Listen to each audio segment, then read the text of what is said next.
জাতীয় থেকে আন্তর্জাতিক, প্রান্তিক, জনপদ থেকে নগর, চারপাশে ঠিক কি ঘটছে এই মুহূর্তে তা নিয়ে আয়োজন এখন চারদিক। আপনাদের সঙ্গে আছি আমি নাজমুস সাকিব। যাত্রাবাড়ির মেয়র হানিফ ফ্লাইওভারের টোল প্লাজায় আবারও আগুন। সকাল থেকে বিক্ষোভকারীদের অবস্থান ও পুলিশের সঙ্গে চলে ধাওয়া পাল্টা ধাওয়া। গুলিবিদ্ধ হয়েছেন দুজন। ঢাকা চট্টগ্রাম মহাসড়কে আটকে আছে শত শত যানবাহন। কিছুক্ষণ আগে সেখান থেকে সবশেষ পরিস্থিতি জানিয়েছেন সহকর্মী বেলায়েত হোসেন। আমরা এই মুহূর্তে রয়েছি রাজধানীর যাত্রাবাড়ি এবং কাজলার ঠিক মাঝামাঝি, অর্থাৎ শরীরঘাটার একটু আগে ঢাকার দিকে। এখানকার পরিস্থিতি যদি বলি যে একেবারে রণক্ষেত্রে পরিণত হয়েছে এই জায়গাটি। মুহুর্মুহু গুলির শব্দ, টিয়ার শেল এবং আন্দোলনকারীদের ধাওয়া পাল্টা ধাওয়া আন্দোলনকারীদের সঙ্গে সব মিলে এই এলাকাটিকে আমরা যেটি বলছিলাম যে রণক্ষেত্রে পরিণত হয়েছে। আমরা দেখছিলাম যে কোটা সংস্কারের দাবিতে আন্দোলনকারীরা যখন যাত্রাবাড়ির দিকে এগিয়ে আসছিলেন, পুলিশ তাদেরকে ধাওয়া দিয়েছে এবং এখানে ধাওয়া পাল্টা ধাওয়ার ঘটনা ঘটেছে। এবং আমরা এখনও রাস্তার যে অবস্থাটি দেখতে পাচ্ছি যে আসলে এখানে টায়ার জ্বালিয়ে রাস্তায় আগুন ধরিয়ে দেওয়া হয়েছে। গতকাল রাতেই রাজধানীর যাত্রাবাড়ি ফ্লাইওভার দিকে উঠতে যেই টোল প্লাজাটি রয়েছে সেই টোল প্লাজাটি পুড়িয়ে দেওয়া হয়েছে। ফলে এখানকার যানবাহন চলাচল একেবারে স্থবির হয়ে পড়েছে। একটু বলে রাখতে চাই, এই যে অর্থনীতির যেই লাইফলাইন বলা হয়, অন্যতম একটি লাইফলাইন কিন্তু এই ঢাকা চট্টগ্রাম মহাসড়ক। সেই মহাসড়কে আমরা প্রায় বলা যায় যে প্রায় 15 ঘন্টা ধরে এই সড়কটি স্থবির রয়েছে। এখানে কোনো ধরনেরই যান চলাচল করছে না। ঢাকা থেকে কোনো যানবাহন বের হতে পারছে না এবং ঢাকার বাইরে থেকে কোনো যানবাহন ঢাকায় প্রবেশ করতে পারছে না। সব মিলিয়ে পুরো থমথমে পরিস্থিতি বিরাজ করছে এই এলাকায়। এখনকার পরিস্থিতি যদি বলি যে আমরা দেখছি যে সকাল 10টার পর থেকেই যে এখানে আমরা দেখছি উত্তেজনা আস্তে আস্তে বাড়তে ছিল এবং এই উত্তেজনার ফলে এখানে যেটি হয়েছে যে এখানে আসলে আন্দোলনকারীরা যখন যাত্রাবাড়ির দিকে যাচ্ছিলেন তখনই কিন্তু পুলিশ তাদেরকে এখান থেকে ধাওয়া দিয়ে তাদেরকে ছত্রভঙ্গ করে দেয় এবং তারা এখন আমি এখান থেকে যতদূর দেখতে পাচ্ছি যে তারা আসলে শনির আক্রারও ওই পারে তারা চলে গেছেন। এবং সকালে এসে আমরা যে পরিস্থিতিটি দেখছি যে আসলে মাতুয়ালির ঠিক ওই পারে রাস্তা ব্যারিকেড করে রাখা হয়েছে এবং ওই দিক থেকে কোনো গাড়ি এদিকে আসতে দেওয়া হচ্ছে না, এদিক থেকে কোনো গাড়িও এদিকে যাচ্ছে না। সব মিলিয়ে একটা নাজুক পরিস্থিতি এখানে বিরাজ করছে। আমরা সারাদিনই রয়েছি। এই ছিল আমার কাছে এখনকার মতো। পরবর্তী পরিস্থিতি আপনার মাধ্যমে আমি আরও বিস্তারিত জানিয়ে দেওয়ার চেষ্টা করব। এদিকে রাজধানীর রামপুরায় আন্দোলনরত বেসরকারি ব্র্যাক বিশ্ববিদ্যালয়ের শিক্ষার্থীদের সাথে ধাওয়া পাল্টা ধাওয়ার ঘটনা ঘটেছে। বেলা 11টার দিকে বিশ্ববিদ্যালয়ের ছাত্রছাত্রীরা তাদের ক্যাম্পাসের সামনে বাড্ডা রামপুরা সড়কে বিক্ষোভ শুরু করলে পুলিশ তাদের ধাওয়া দেয়। এ সময় শিক্ষার্থীরাও পুলিশের সাথে সংঘর্ষে জড়ায়। ধাওয়া পাল্টা ধাওয়ার সময় পুলিশ আন্দোলনরত শিক্ষার্থীদের ওপর টিয়ার সেল ও রাবার বুলেট নিক্ষেপ করলে শিক্ষার্থীরা একত্রিত হয়ে পাল্টা ধাওয়া দেয়। প্রায় ঘণ্টাখানেক ধরে সংঘর্ষ চলার পর শিক্ষার্থীদের প্রতিরোধের মুখে পুলিশ সদস্যরা পিছু হটে যায়। এক পর্যায়ে পুলিশ সদস্যরা রামপুরা বাংলাদেশ টেলিভিশন ভবনে আশ্রয় নেয়। এ সময় বাড্ডা রামপুরা সড়কে পুরোপুরি যানবাহন চলাচল বন্ধ হয়ে যায়। পরে ব্র্যাক বিশ্ববিদ্যালয়ের সাথে আন্দোলনে যোগ দেয় সাউথ ইস্ট বিশ্ববিদ্যালয়ের শিক্ষার্থীরা।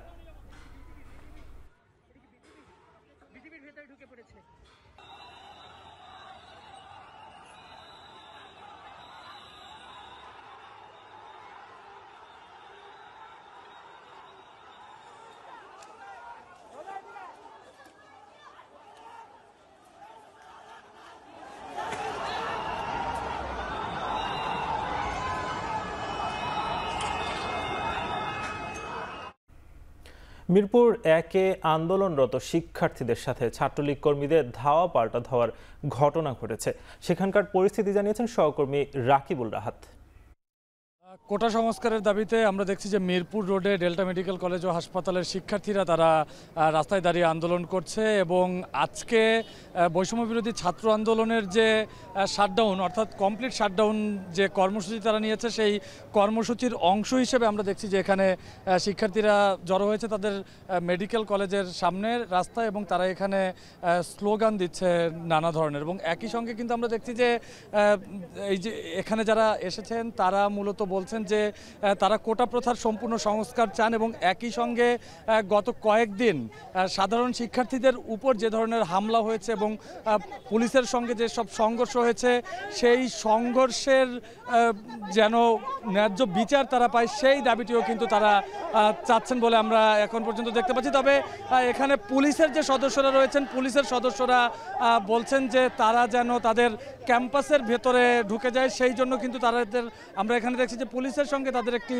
বাকবিতণ্ডা হচ্ছে এবং এখানে যারা সাধারণ শিক্ষার্থী যারা রয়েছেন তারা আমরা দেখছি যে তারা তাদের অধিকারের পক্ষে মূলত তারা নানা রকম স্লোগান এখানে দিচ্ছে এবং এই মুহূর্তে আমরা দেখছি যে যারা শিক্ষার্থী রয়েছে ডেল্টা মেডিকেল কলেজ অ্যান্ড হাসপাতালের তারা মূলত এখন ভেতরে তাদের ক্যাম্পাসের ভেতরে তাদেরকে পুলিশ মূলত প্রবেশ করতে বলছে এবং তারাও কিন্তু সেটি মানছে এবং শিক্ষার্থীরা কিছুক্ষণ আগেই বলছিল যে তারা শান্তিপূর্ণভাবে আন্দোলন করছিল এবং সেই শান্তিপূর্ণ আন্দোলনে কেন পুলিশ এই তাদের বাধা দিচ্ছে সেটি নিয়ে কিন্তু আমরা দেখছি যে তারা একটি বিক্ষোভ করছে। আমরা এইদিকে দেখছি যে আরেকটি মিছিল কিন্তু এইদিকে আসছে এবং এই মিছিলটি মূলত অন্য একটি পক্ষ মূলত তারা আসছেন, অর্থাৎ এখানে যে শিক্ষার্থীরা যে আন্দোলনে নেমেছে সেই আন্দোলনের খবর শুনেই কিন্তু আমরা দেখছি যে এখানে অন্য আরেকটি দল অর্থাৎ বিরোধী আরেকটি দল তারা আসছে। মূলত আজকে আমরা দেখছি যে রাজধানীর বিভিন্ন জায়গায় এই কোটার পক্ষে যদি কেউ সড়কে নামে সেক্ষেত্রে কিন্তু আমরা দেখছিলাম যে সরকার দলীয় বেশ কয়েক জায়গায় সরকার দলীয় লোকজন তারা অবস্থান নিয়েছে এবং বাংলা কলেজ রয়েছিল এই ঠিক এর পাশেই বাংলা কলেজের সামনের আমরা দেখছিলাম যে শিক্ষার্থীদের একটি অবস্থান রয়েছিল, সেখান থেকেই মূলত শিক্ষার্থীরা এই দিকে এগিয়ে আসছে এবং এই মুহূর্তে আমরা দেখছি যে পুলিশ তাদের নিবৃত্ত করার চেষ্টা করছে এবং অন্যদিকে কিন্তু ডেল্টা মেডিকেল কলেজের যারা তাদের ক্যাম্পাসের সামনে তার কর্মসূচি পালনের জন্য এসেছিল তারা এই মুহূর্তে গেটের ভেতরের অংশে রয়েছে, গেটের ভেতরে থেকে তারা মূলত নানান ধরনের স্লোগান দিচ্ছেন এবং মিরপুর রোডের অন্য পাশে আমরা দেখছি অর্থাৎ মিরপুর রোডে যারা সরকার দলীয় যেসব ছাত্র সংগঠনগুলো রয়েছে তারা মূলত সেখানে এসেছেন এবং তারা এসে যারা আন্দোলন করছেন তাদেরকে ভেতরে ঢুকে যেতে বলছেন। আমি একটু এইদিকে দেখাতে চাই যে এই মুহূর্তে ডেল্টা মেডিকেল কলেজ অ্যান্ড হাসপাতালের যেসব শিক্ষার্থীরা যারা ছিলেন তাদেরকে গেটের ভেতরে প্রবেশ করতে দেওয়া হয়েছে এবং তারা এই মুহূর্তে গেটের ভেতর থেকেই কিন্তু তারা স্লোগান দিচ্ছেন এবং একই সঙ্গে আমরা যতটুকু জানতে পেরেছি যে রাজধানীর মিরপুরের যেসব শিক্ষা প্রতিষ্ঠানগুলো রয়েছে সেই সব শিক্ষা প্রতিষ্ঠানের শিক্ষার্থীরাও রাজধানীর মিরপুরের বিভিন্ন সড়ক তারা অবরোধ করতে চায় এবং এই মুহূর্তে আমরা দেখছি যে যারা ডেল্টা মেডিকেলের যারা কিছুক্ষণ আগে সড়কে নেমেছিল তারা এই মুহূর্তে ভেতর থেকে তারা স্লোগান দিচ্ছেন এবং তারা তাদের দাবির পক্ষে কথা বলছেন এবং আমি আগেই জানাচ্ছিলাম যে যারা এই কোটা সংস্কারের দাবিতে যারা আন্দোলন করছিলেন তারা বলছেন যে তারা শান্তিপূর্ণ আন্দোলন করে যাচ্ছেন এবং সেই শান্তিপূর্ণ আন্দোলনে যেন কোনো ধরনের বাধা সৃষ্টি করা না হয় সেই দাবিতেই মূলত তারা আন্দোলন করছেন এবং একই সঙ্গে কোটা সংস্কারের পাশাপাশি এই কয়েকদিনে যারা আহত হয়েছে তারা কেন আহত হয়েছে, তাদের উপর হামলা কেন, সেই হামলার বিচারও কিন্তু আমরা দেখছি যে এই বৈষম্য বিরোধী ছাত্র সমাজের ব্যানারে এখানে যারা আন্দোলন করছেন তারা চাচ্ছে। এই ছিল ডেল্টা মেডিকেল কলেজ হাসপাতালের সামনে থেকে আমার কাছে সবশেষ। হামলা ও কোটা সংস্কারের এক দফা দাবিতে সারা দেশে কমপ্লিট শাটডাউন কর্মসূচি পালনে চট্টগ্রাম, ময়মনসিংহ, সিলেট সহ দেশের বিভিন্ন জায়গায় অবস্থান নিয়েছে শিক্ষার্থীরা। সকাল থেকে চট্টগ্রামের নতুন সেতু এলাকায় অবস্থান নেয় বিক্ষোভকারী শিক্ষার্থীরা। এ সময় বন্ধ হয়ে যায় চট্টগ্রাম কক্সবাজার মহাসড়কের যান চলাচল। পরে পুলিশের সঙ্গে শিক্ষার্থীদের ধাওয়া পাল্টা ধাওয়ার ঘটনা ঘটে। এ সময় টিয়ারশেল নিক্ষেপ করে ছত্রভঙ্গ করে দেয় শিক্ষার্থীদের। এদিকে ময়মনসিংহের টাউন হল মোড়ে অবস্থান নিয়েছে আন্দোলনকারী শিক্ষার্থীরা। এতে বন্ধ হয়ে গেছে বেশ কয়েকটি এলাকায় যান চলাচল। এছাড়া সিলেট শাহজালাল বিজ্ঞান ও প্রযুক্তি বিশ্ববিদ্যালয়ে অবস্থান নিয়ে বিক্ষোভ করতে থাকেন শিক্ষার্থীরা। এ সময় পুলিশ তাদেরকে বিশ্ববিদ্যালয় থেকে ছত্রভঙ্গ করে দেয়। মানিকগঞ্জের শহীদ রফিক চত্বরে অবস্থান নিয়েছে আন্দোলনকারীরা। এ সময় ছাত্রলীগের সঙ্গে ধাওয়া পাল্টা ধাওয়ার ঘটনা ঘটেছে। এ সময় দুই পক্ষের মধ্যে ইটপাটকেল নিক্ষেপের ঘটনাও ঘটে। এছাড়া নাটোরের কানাইখালীতে আন্দোলনকারীদের সঙ্গে পুলিশের ধাওয়া পাল্টা ধাওয়ার ঘটনা ঘটেছে।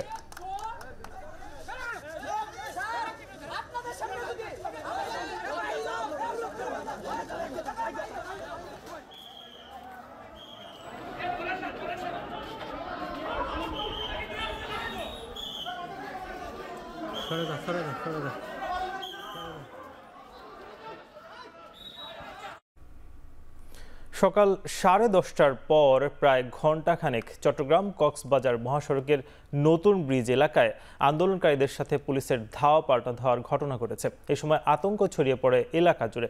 এ নিয়ে সেখান থেকে বিস্তারিত জানিয়েছেন সহকর্মী হুসাইন জিয়াদ। সকাল 10টা থেকে মূলত চট্টগ্রামের নতুন ব্রিজ এলাকা, যেটি চট্টগ্রাম কক্সবাজার মহাসড়কের প্রবেশমুখ, সেখানে আসলে আন্দোলনকারীরা অবস্থান নিয়ে বিক্ষোভ করছিলেন। প্রবেশমুখটি আটকে বেশ জনদুর্ভোগ তৈরি হয়ে যাচ্ছে আশেপাশে। এই মুহূর্তে আপনি দেখতে পাচ্ছেন যে সংঘর্ষ চলছে। প্রায় 40 মিনিট পর অ্যাকশনে যায় পুলিশ, সেখানে টিয়ার শেল নিক্ষেপ করছে এবং নতুন ব্রিজের দিকে অবস্থান নিয়েছে পুলিশ, এবং যেটি শহরের দিকের জায়গা সেইখানে সাধারণ ছাত্ররা কয়েকশো সাধারণ ছাত্র অবস্থান করছে। এই মুহূর্তে আমরা দেখতে পাচ্ছি পুলিশের দিক থেকে টিয়ার শেল নিক্ষেপ করা হচ্ছে এবং এদিকে ইট পাটকেল নিক্ষেপ করছে সাধারণ ছাত্ররা লাঠি সোটা হাতে। সাধারণ ছাত্ররা আসলে দুই দিকে অবস্থান নিয়েছে। পুলিশের জল কামান আমরা দেখতে পাচ্ছি। এই মুহূর্তে স্টুডেন্টদেরকে আমরা দেখতে পাচ্ছি ধীরে ধীরে পেছনের দিকে হচ্ছে এবং পুলিশকে লক্ষ্য করে সামনের দিকেও আগানোর চেষ্টা করছে এবং যাচ্ছে আমরা দেখতে পাচ্ছি। বেশ থেমে থেমে সংঘর্ষ আসলে এবং বেশ ভয়াবহ পরিস্থিতি বলা যায়। সব মিলিয়ে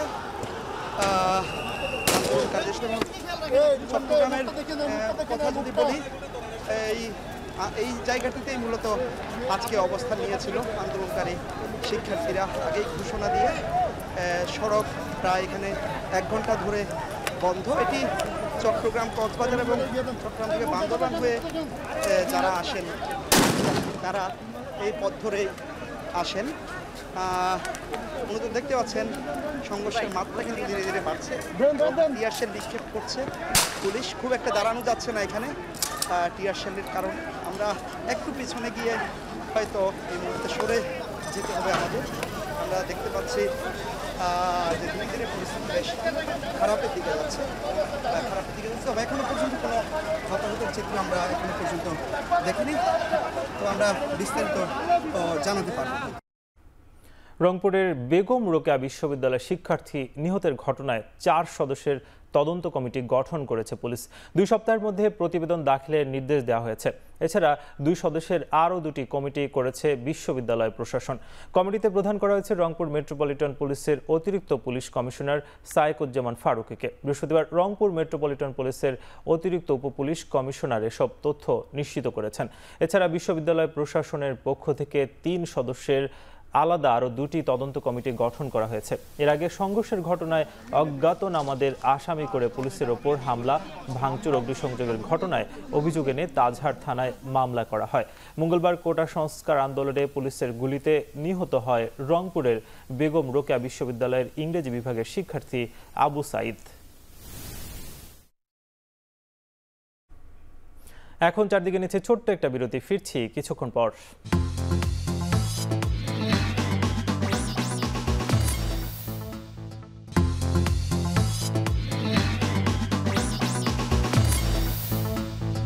ফিরে এলাম বিরতির পর। দেখছেন এখন চারদিক। প্রধানমন্ত্রী শেখ হাসিনা বলেছেন, দেশের ব্যবসায়ীরা বিনিয়োগ না করায় গভীর সমুদ্র থেকে মৎস্য আহরণ সম্ভব হয়নি। গভীর সমুদ্র থেকে মৎস্য আহরণে বিদেশি বিনিয়োগকারীদের এগিয়ে আসার আহ্বান জানিয়েছেন তিনি।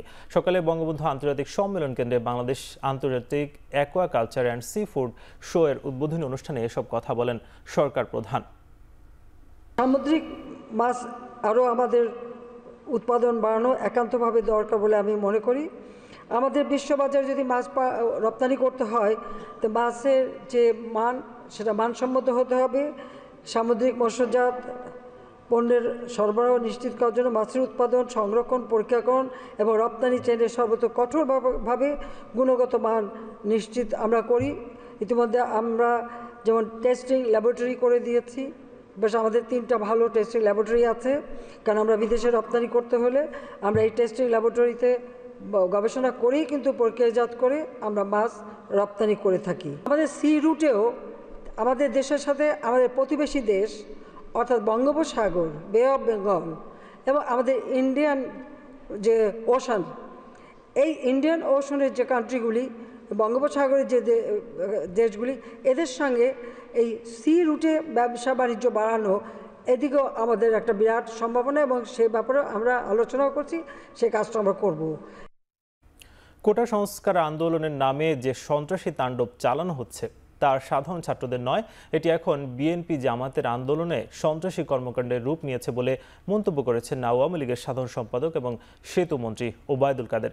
এদের বিরুদ্ধে ঐক্যবদ্ধ প্রতিরোধ গড়ে তুলতে মুক্তিযুদ্ধের আদর্শে বিশ্বাসীদের আহ্বান জানান তিনি। সকালে রাজধানীর ধানমন্ডিতে আওয়ামী লীগ সভাপতির রাজনৈতিক কার্যালয়ে চলমান পরিস্থিতি নিয়ে সংবাদ সম্মেলনে তিনি এ কথা বলেন। এ সময় তিনি আরো বলেন, ছাত্রলীগ দায়িত্বশীলতার পরিচয় দিচ্ছে, তারা আক্রান্ত হয়েও পাল্টা আক্রমণ করেনি, বরং ধৈর্য ধারণ করছে। এ সময় তিনি আরো বলেন, ছাত্রলীগের প্রায় ৩ শতাধিক নেতাকর্মী আহত হয়েছে। দ্রুততার সাথে সন্ত্রাসীদের ষড়যন্ত্রের স্বরূপ উন্মোচিত এবং শিক্ষার্থীদের শিক্ষার স্বাভাবিক পরিবেশ ফিরিয়ে আনা হবে বলে জানান আওয়ামী লীগের সাধারণ সম্পাদক। এ সময় তিনি সকল গণমাধ্যমকে নিরপেক্ষভাবে সংবাদ প্রচারের আহ্বান জানান। চলতি 2024-25 অর্থ বছরের প্রথমার্ধের মুদ্রানীতি আজ ঘোষণা করতে যাচ্ছে কেন্দ্রীয় ব্যাংক। এবার মুদ্রানীতির মূল লক্ষ্য হবে মূল্যস্ফীতি কমিয়ে 6.5% নামিয়ে আনা। এর আগে গত 23-24 অর্থ বছরের প্রথম প্রান্তিকে খাদ্যে মূল্যস্ফীতি 12% ছাড়িয়ে যায়। পরে অর্থ বছরের দ্বিতীয়ার্ধে তা 6% নামিয়ে আনতে 0.25% নীতি সুদ হার বাড়ায় বাংলাদেশ ব্যাংক। এরপর কিছুটা কমলেও মূল্যস্ফীতি 10% ছাড়িয়ে যায়। পরে সুদ হার 9 থেকে 6% বের হয়ে এসে খোলা বাজারে ছেড়ে দেওয়া হয়। এতে খুব একটা কাজ না হওয়ায় জুন থেকে মূল্যস্ফীতি 10%-এর ওপরে রয়েছে। তাই চলতি অর্থ বছরের মুদ্রানীতি বাজেট ও রাজস্ব নীতির সাথে সমন্বয় করে ঘোষণা করা হবে বলে জানিয়েছে কেন্দ্রীয় ব্যাংক, যাতে মূল্যস্ফীতির লক্ষ্য অনুযায়ী 2024-25 অর্থ বছরের শেষ নাগাদ 6.5% নামিয়ে আনা যায়।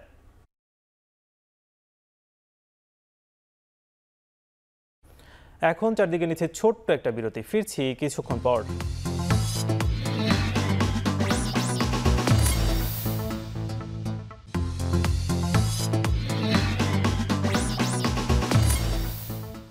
ফিরে এলাম বিরতির পর, দেখছেন এখন চারদিক। চীনের দক্ষিণ পশ্চিমাঞ্চলীয় সিচুয়ান প্রদেশের জিগং শহরের একটি শপিং মলে ভয়াবহ অগ্নিকাণ্ডে অন্তত 16 জনের মৃত্যু হয়েছে। নিরাপদে উদ্ধার করা হয়েছে আরও প্রায় 75 জনকে। 14 তলা বাণিজ্যিক এই ভবনটিতে একটি ডিপার্টমেন্টাল স্টোর, অফিস, রেস্তোরাঁ এবং সিনেমা থিয়েটার আছে। আগুন লাগার কারণ এবং ভবনের ভেতরে কতজন লোক ছিল তা এখনও জানা যায়নি। ঘন কালো ধোঁয়ায় ছেয়ে যায় পুরো ভবন। আগুন নিয়ন্ত্রণে আনতে বেশ কয়েকটি ড্রোন দিয়ে পানি ছেটায় দমকল কর্মীরা। দেশের ফায়ার অ্যান্ড রেস্কিউ অ্যাডমিনিস্ট্রেশন জানিয়েছে, আগের বছরের তুলনায় এবছর অগ্নিকাণ্ডের ঘটনা প্রায় 19% বেড়েছে।应急管理部、国家消防救援局已派出善后工作正在进行。火灾发生以后，应急 সমুদ্রপথে ত্রাণ পৌঁছানোর জন্য গাজার উপকূলে নির্মিত ভাসমান ঘাট বন্ধ করে দিয়েছে মার্কিন সামরিক বাহিনী। 230 মিলিয়ন মার্কিন ডলারের এই প্রজেক্টটি মাত্র 20 দিন চালু ছিল।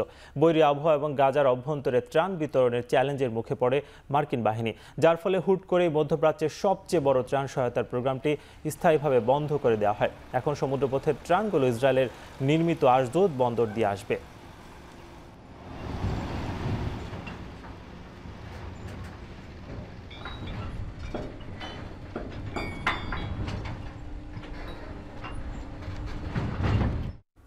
শেষ করছি এখন চারদিক। এখন টেলিভিশন ওয়েবসাইটে দেখতে ভিজিট করুন www.ekhon.tv। এছাড়া ফেসবুকে দেখতে ভিজিট করুন facebook.com/tv.ekhon। এছাড়া ইউটিউবে দেখতে ভিজিট করুন youtube.com/c/ekhon tv।